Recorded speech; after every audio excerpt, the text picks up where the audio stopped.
Alors cette tribune que le président de la République publie dans les journaux du groupe EBRA, c'est véritablement le lancement de la campagne des européennes. À environ moins de 100 jours du scrutin des 23-26 mai, Emmanuel Macron fait ce qui lui réussit le plus souvent, c'est-à-dire qu'il impose les thèmes, il impose le style, il s'impose en fait comme personnage central de la campagne qui s'ouvre et il oblige tous ses concurrents à se situer par rapport à lui.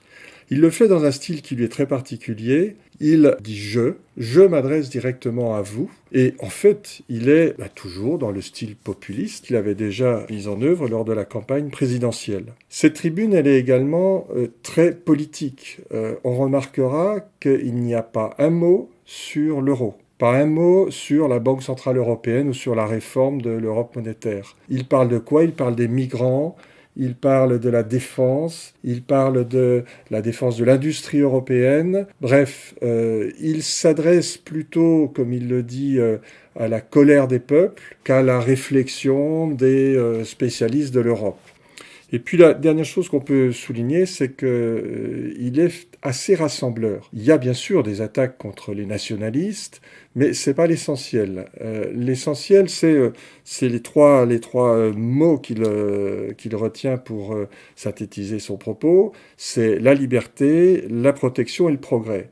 Alors on pourrait dire la liberté, ça renvoie aux libéraux, la protection, ça renvoie aux conservateurs, le progrès, ça renvoie aux sociodémocrates. Bref, il essaye de balayer l'ensemble des forces du Parlement européen qui, demain, pourront constituer une majorité, évidemment à l'exclusion de ceux qu'il appelle les nationalistes et disons, de la gauche la plus radicale.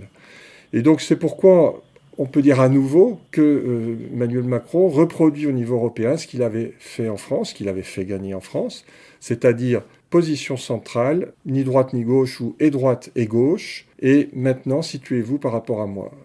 Après, savoir ce qui se passera, il faudra attendre un peu moins de 100 jours.